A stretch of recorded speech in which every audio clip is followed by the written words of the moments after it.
Today, the average American has 2 weeks of money saved up in their savings account. And if they come to the dentist and they need to get a crown or they need to get something done, we're talking $1,500 already, right?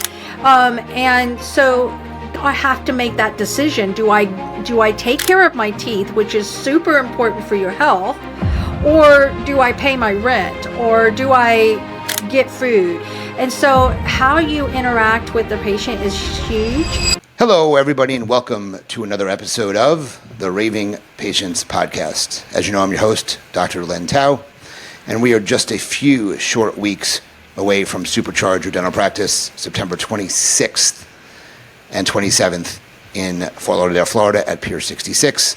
By the time you're getting this, it's probably happening that day because that's when it's supposed to release. So pay attention for information about Supercharge 2026 at Pier 66. As always, I want to thank my sponsors, both Dental Intelligence, CallRail, and Net32 for their support. You'll hear some information about them as you listen to this episode. Today's episode is all about RCM. We're calling it RCM Unlocked. For those who don't know what RCM is, it's revenue cycle management. So we're basically going to be talking about how your practice brings in money or how you are speeding up that cycle to collect money in a faster way.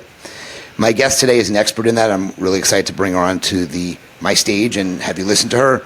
Her name is Cissy Mangrum, and she's from RevTech Partners and Maximize RCM Consulting. Cissy is a nationally recognized revenue cycle expert with over 28 years of leadership experience helping healthcare and dental organizations maximize operational efficiency and financial performance. Cissy doesn't believe in marginal improvements.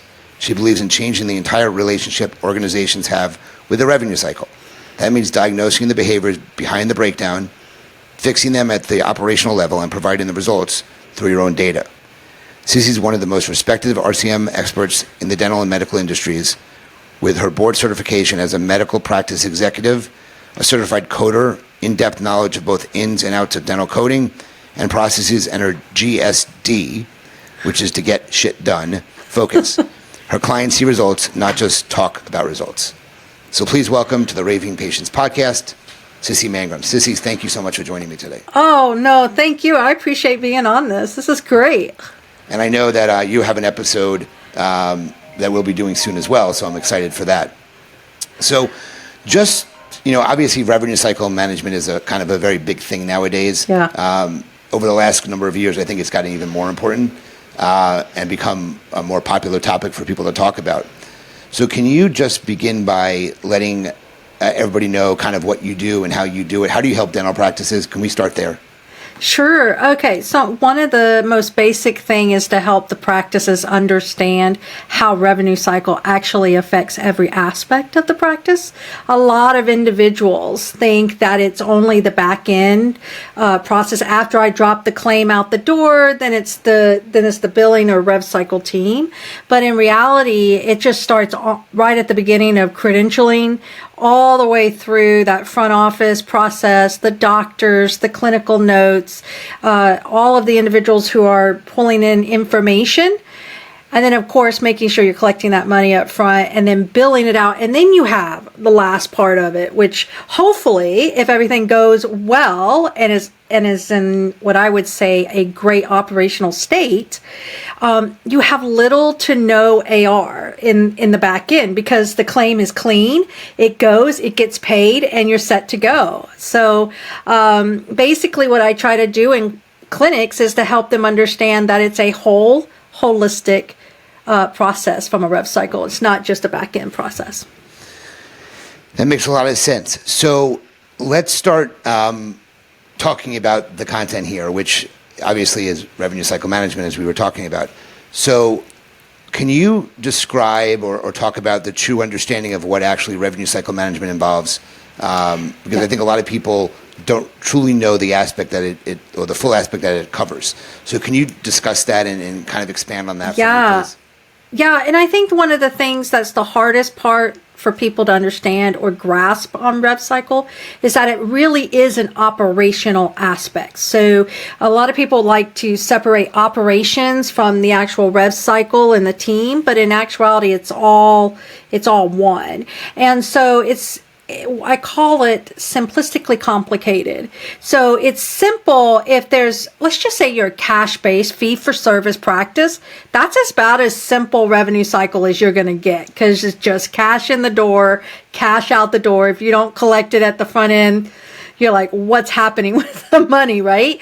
But when you start to throw in payers and different types of payers, like Medicare Advantage, or even federal government payers, commercial payers, and you start putting those all into the mix, the rev cycles becomes more complicated. And then you start throwing in AI to help with what I would call redundant tasks. I love it when people work at the highest level of their ability. It really irritates me when people are just doing data entry, and I'm like, wait a minute, that's such a great way to sever the rev cycle. If you're the person putting in the data, if the patient's putting in it, through either checking themselves in or scheduling themselves for appointments, the odds of the information going in correctly is a lot higher than someone sitting on the front desk that's, by the way, is working 1,000 different tasks. They're answering the phone, the doctor's coming and asking questions, the team is coming asking questions, they're talking to patients on the front desk, they're entering data. All of those things can happen, and then the rev cycle gets cut off because something either is fat fingered or something is not done correctly. So when I say I love animation and rev cycle, this is what I'm talking about. Take out those redundant tasks and put them in.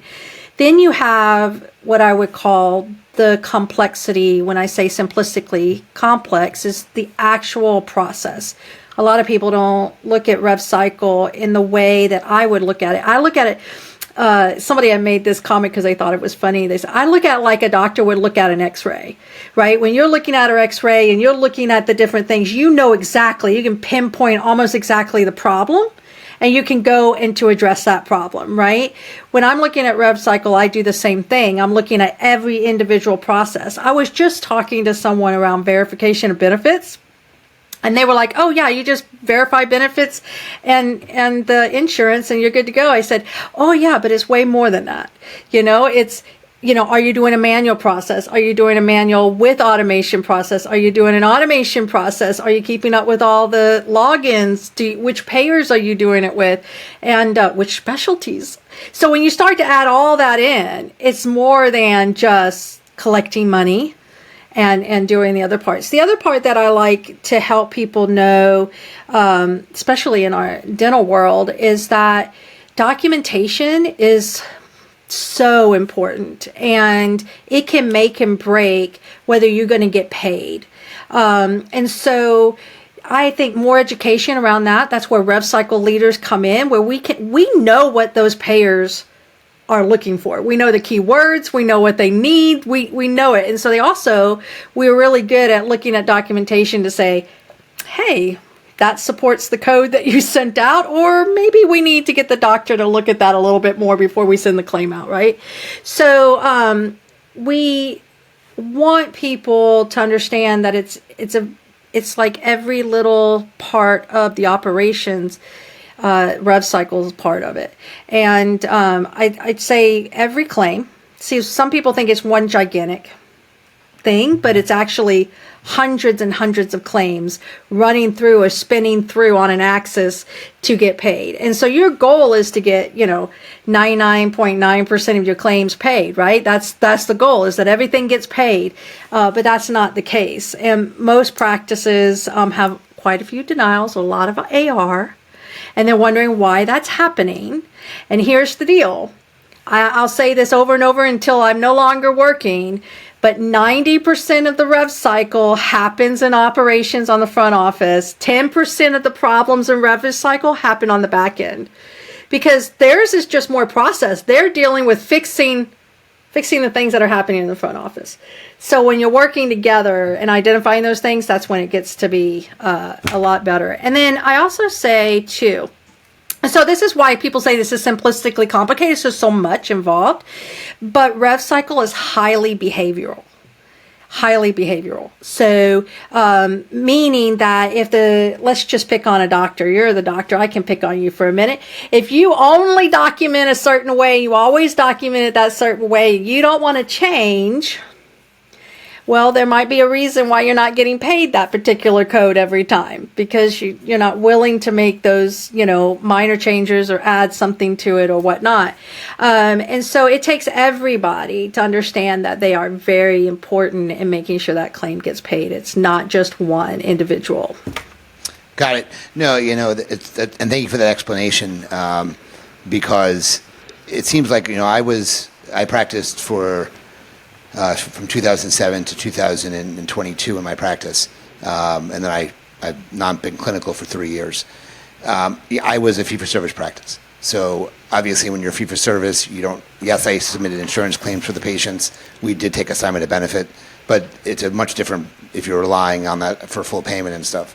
But oh, yeah. Even still, it seems like since I've gotten out of the game, this has become a lot more of a problematic for practices over just the last 3 years, where you see all these companies now coming out of the woodwork, and not in a bad way, but that are specifically designed to help with these problems that the practices have. Some of them are fully AI, some of them, but there's literally every aspect of this, from insurance verification to obviously, getting the insurance payouts, certification, verifications, credentialing, submission, payments, all those things. It's literally, there's something to help with every aspect of this process. So what do you believe, what was the impetus for this being such a problem, okay, where it caused all these companies to come out and have a solution for it? And then where do you think the biggest pain points in practices are? I know you mentioned the front end and the back end, but where do you think the biggest problems are for practices that they require, to hire a full-time employee just to do this, or hire a company to handle this for the practice? Sure. So there's a couple of things that are going on in the industry. One, when it's, one practice or maybe a couple locations under a practice, the ability to handle your rev cycle is so much easier than when you start to grow. And it's different. How your rev cycle operates from a 1 to 2 practice to a 10 to 12 practice to a 30 to 40 practice and higher, right? And also the complexities of the payer. I don't pick on the payer as much as I would like to, but at the end of the day, there are complexities. They bundle things. They change their rules without communication. They don't, when they go to update things, they don't do it in a timely manner, and so claims end up getting rejected, and you're having to turn around and send it back. So there's these ability for these tech softwares to come in to help with that. For example, let's just use verification of benefits, okay? That's probably the bane of every dental office's existence, okay? At the end of the day, when you look at verification of benefits, it should be very easy to get, okay? You should be able to log on, grab the information you need, and move on.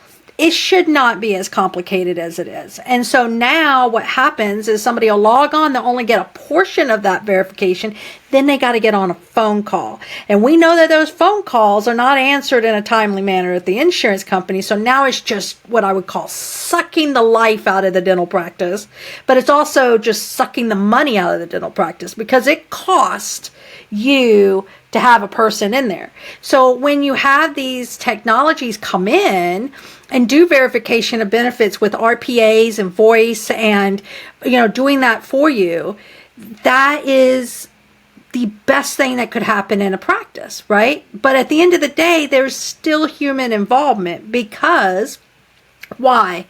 The insurances in the dental community is not consistent across all insurances.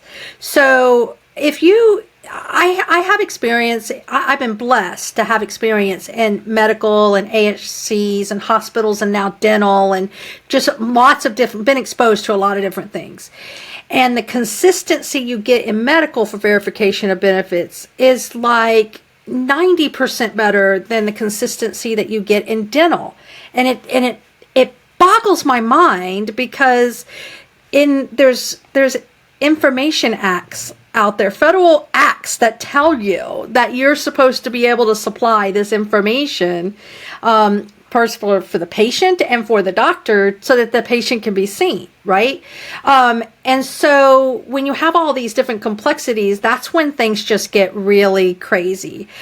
Also, compliance is, people like to push the envelope or just barely get by. I'm only going to do the minimum to get what I need. And that's not always the best thing, because that lever moves from a payer perspective, and then next thing you're not getting paid. So I bet you've met a lot of dentists, right, that you have your friends with, and they're like, yeah, I was doing just fine, and then all of a sudden I've got $100,000 in AR. It's my AR team not doing their job. And I'm like, the $100,000 is not because of your AR team.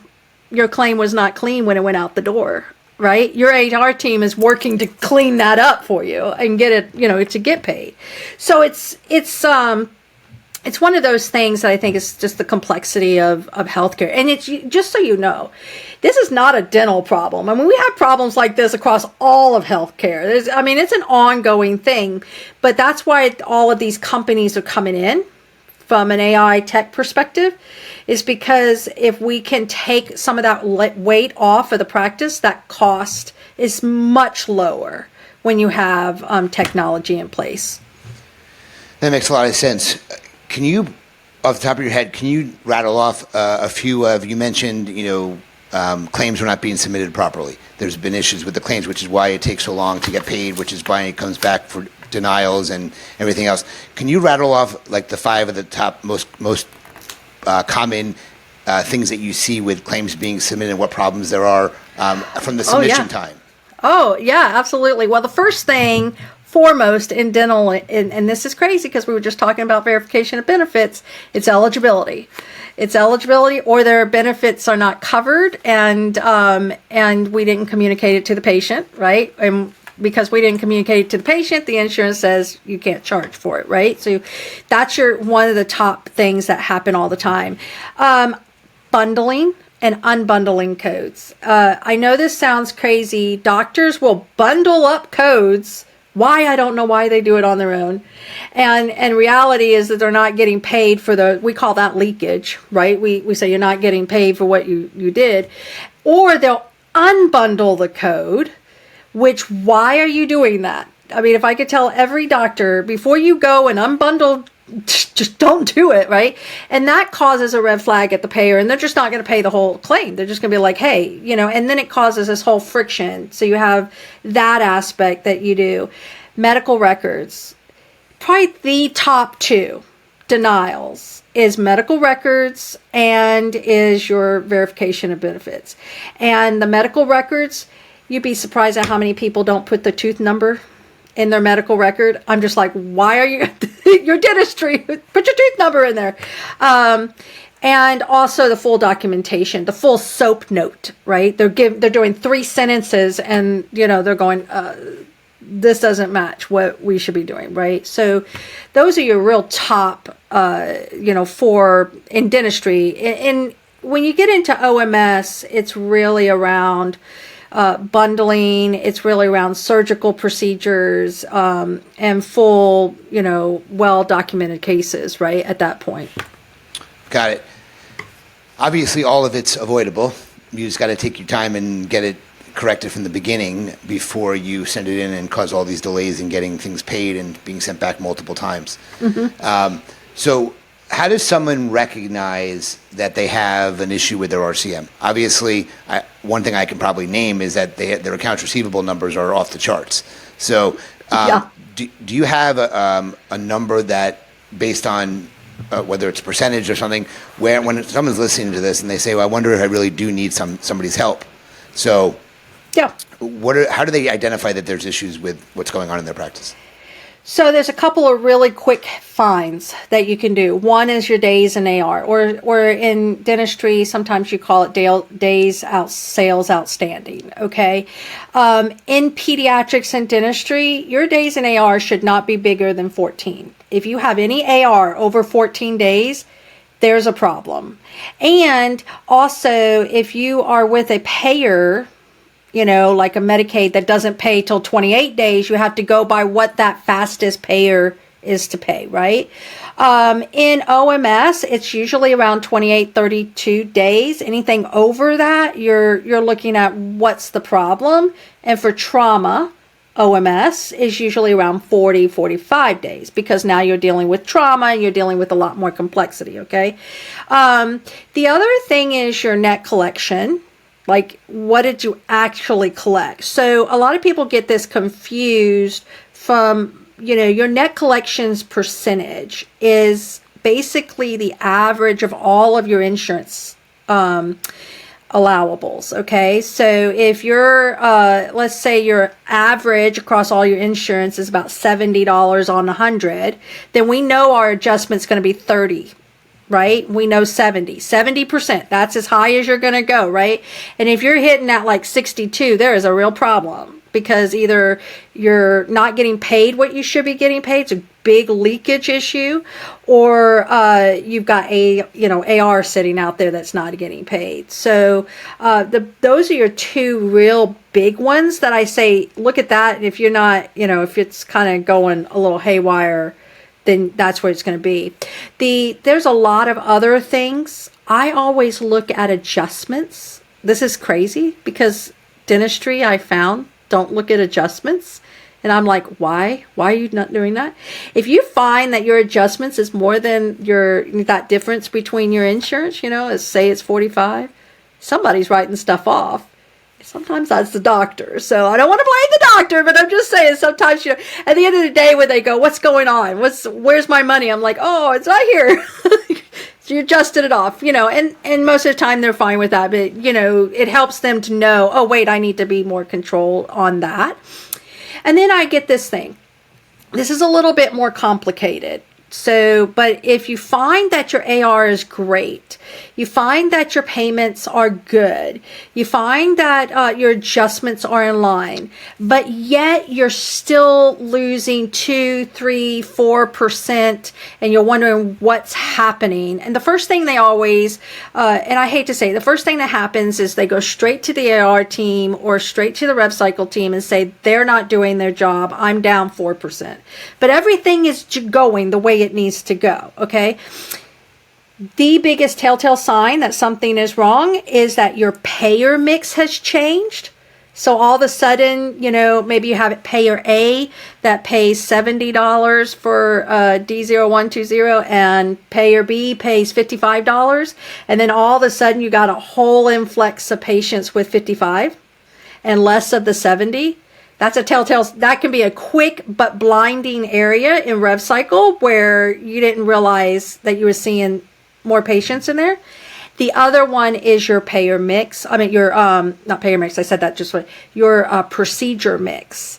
So that is, I'm seeing less procedure that was giving me more money and seeing more of a lower procedure mix getting money. And sometimes that's just, there's nothing you can really control about that in the sense of patient, like it's your patients coming through, but you have to watch that in case, everything is going down. So a lot of people will go, golly, that's a lot, but it's really just 4 things. And if you can keep an eye on those things on the top level, there are 27 different KPIs for RevCycle that we can dig in and find, okay? But those are the 4 that I go, okay, hey, something's going on. We need to look at it.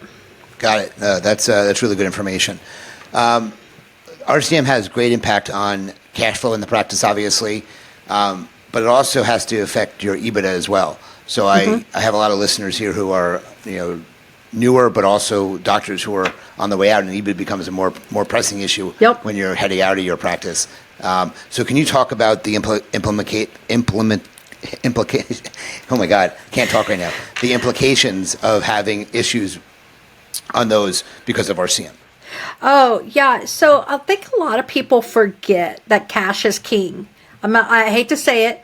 Cash affects your EBITDA. And if you don't have cash coming in the door like you should from a good cash flow, your EBITDA is going to be lower. So it's important that your RevCycle is running at a well-oiled machine, okay, to the best of your ability. Look, there are DSOs and DPOs out there that when a practice is struggling and they need help, they're there to help do that. They have the operational know-how and skills and operators that can come in and do that.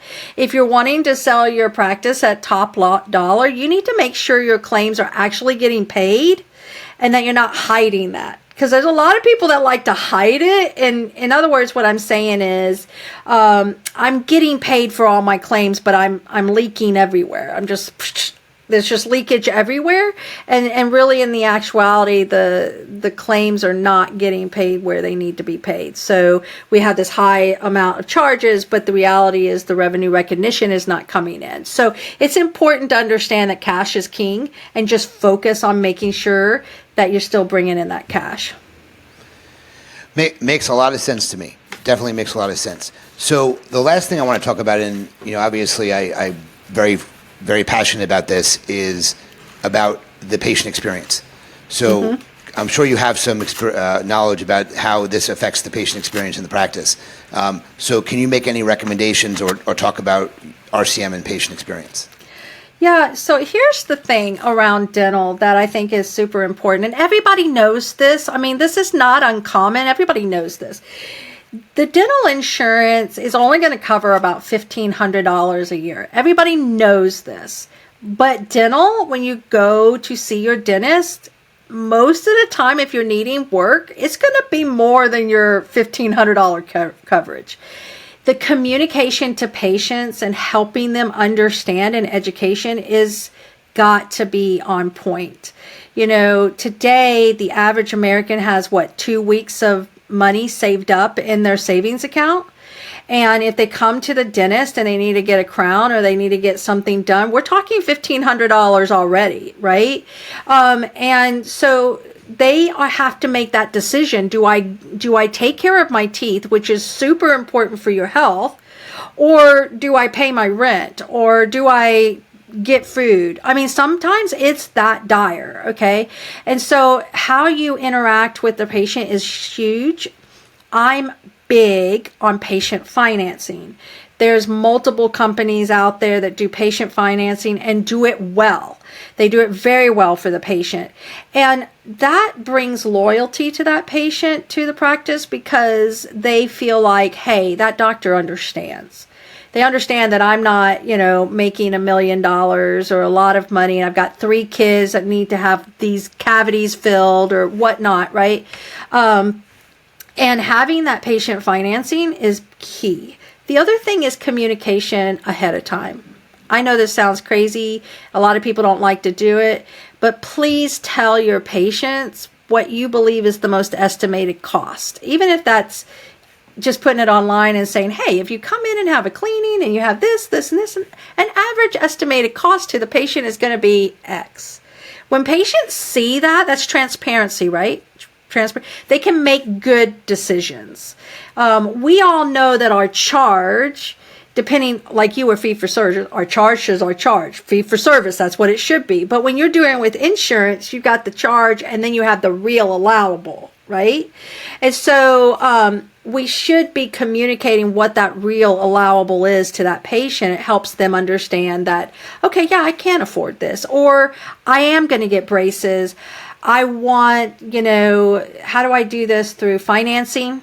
Or how do I do this, can I pay you ahead of time? Can I put some deposits in? OMS, for example, is a good one. You could do what we call surgical deposits. And a lot of people don't like to do this. But if you do surgical deposits over a period of time, you're helping that patient not stress about it afterwards. So if they want particular services, you can do it, unless it's emergent, of course. So I'm big on communicating to patients. One is because, I've been there, walking a dentist, and they say, well, it's going to be about $4,000 worth of work. And I just look at them and I'm like, yeah, we're just going to clean my teeth. I'm not doing $4,000 worth of work, right? But had they come to me and said, hey, Cissy, it's about $4,000 worth of work, but we don't need to do it all today. We can do this is needed, and we have patient financing that will help you through that. most likely would have signed up and said, okay, I'm going to do that, right? So it's all about communication. Yeah, I'm a big fan, a big proponent of third-party financing and using that to your advantage for that specific reason. So, Cissy, we're running out of time. Can you anything else that you wanted to talk about that we haven't covered yet? I think we did a pretty good job of covering the topics, but is there anything else that you wanted to cover that we didn't have a chance to?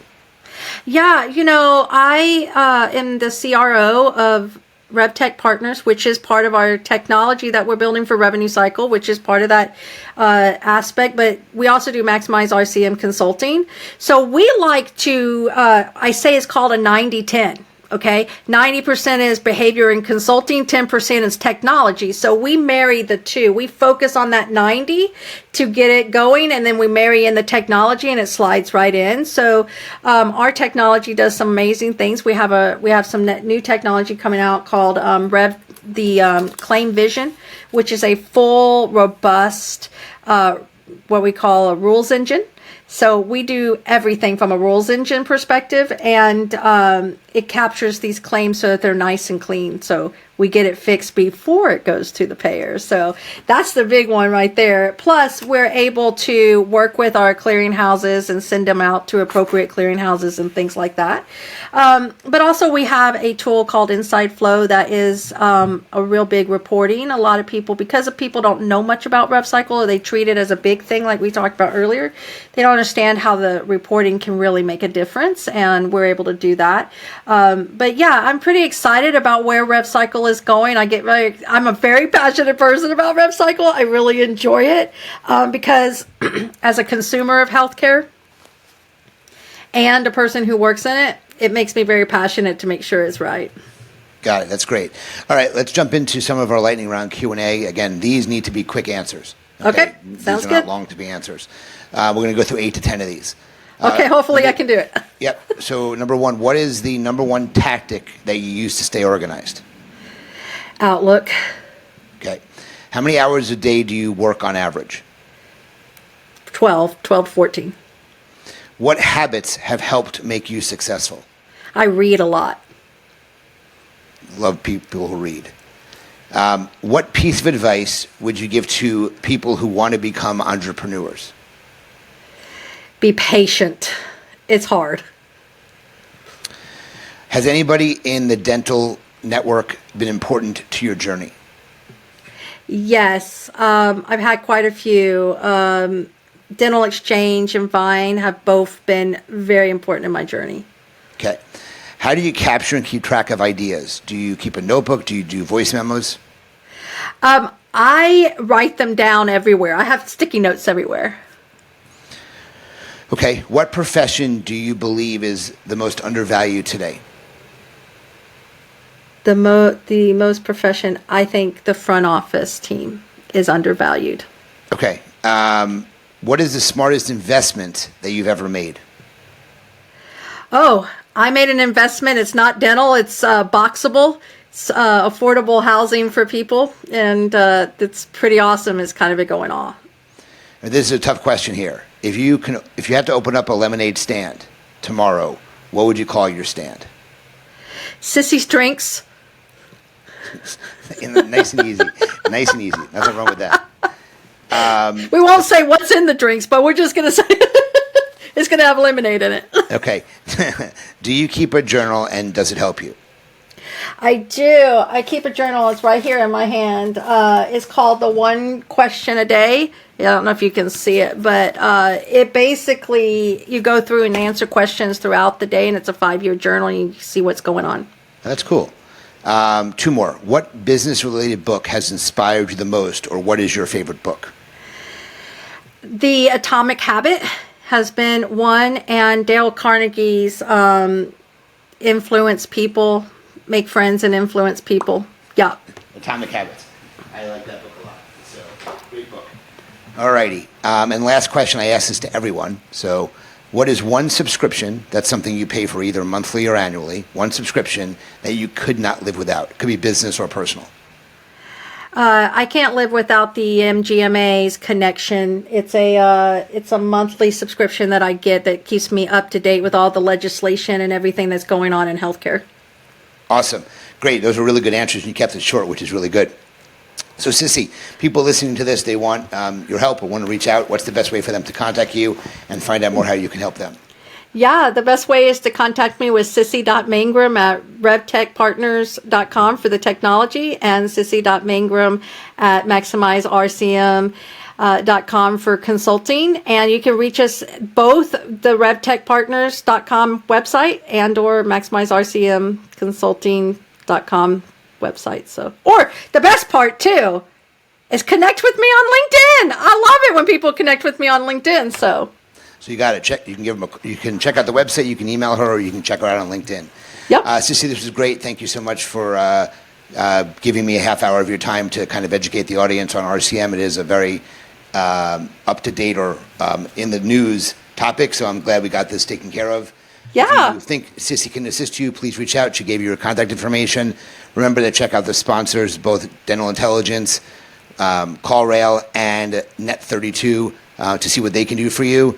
And as I end every single one of my episodes, remember, your reputation matters. Until the next one, Cissy, thank you so much for joining me today. And we'll talk to everyone soon. Thank you very much.